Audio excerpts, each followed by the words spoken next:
السهل الممتنع، الغريبة الناعمة الدايبة اللي بتدوب في البق، فظيعة سهلة. بصوا شايفين، عبارة عن نواعم، صدق اللي قال عليها يا غريبة يا ناعمة. بصوا دايبة عاملة ازاي. هنعملها ب3 مقادير وبس وهتبقي أستاذة فيها. معايا كوبايتين من الدقيق، نص الدقيق كوباية سمنة، نص السمنة نص كوباية سكر بودرة. دي المقادير بتاعتنا. السمنة متلجة، شايفينها ساقعة ازاي متلجة، اجي اقلبها ما تتقلبش.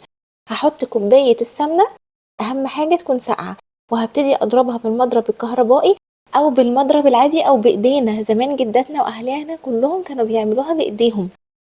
بعد ما ضربتها وبيضت وبقت هايشة كده، هبتدي انزل عليها بنص كوباية السكر البودر. سكر بودر بقى من البيت شارينه جاهز مش مشكلة. وابتدي اقلب كده واضرب. اهم حاجة في الغريبة انك تخدميها حلو، هتاخدي احلى غريبة. وفي الفيديو ده ما تجريهوش عشان هقولك كل خطوات نجاحها من اول العجن لحد التسوية. بفضل اضرب لحد ما تعملي زي الكريم شانتيه كده، وابدا انزل بالدقيق شويه بشويه واقلب شويه بشويه واقلب واضرب. احنا هنا اول خطوه معانا اللي هي العجن. قلنا ان العجن بتاع الغريبه كل ما هعجن فيها اكتر كل ما هي مش هتبصم وهتبقى حلوه وهتبقى ناجحه معايا. المقادير دي مظبوطه على الشعره. حابين بقى تضاعفوا الكميه ضاعفوها. انا عملت لكم كميه بسيطه عشان لسه اللي بيجرب اول مره. كوبايتين دقيق، كوبايه سمنه، نص كوبايه سكر. هبدأ بقى ان انا الم بقى العجينة بايدي واعجنها حلوة قوي. بصوا هي بتبقى طرية جدا زي ما انتوا شايفين كده. وطبعا احنا الجو اللي احنا فيه ده ساقعة، فمش هنحتاج ان احنا نسيبها بقى في التلاجة على فترات كبيرة.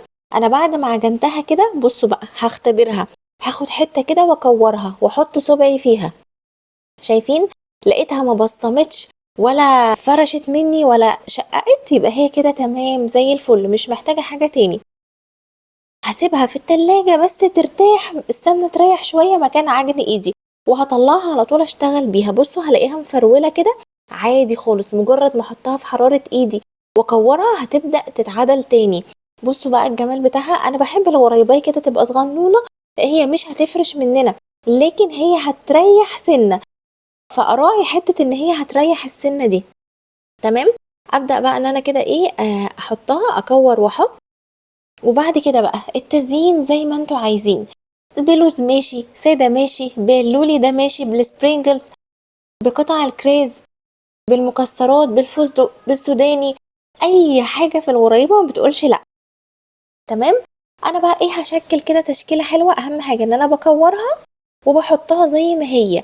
هبططها ازاي؟ هبططها بالحشو اللي انا هحطه فيها كده.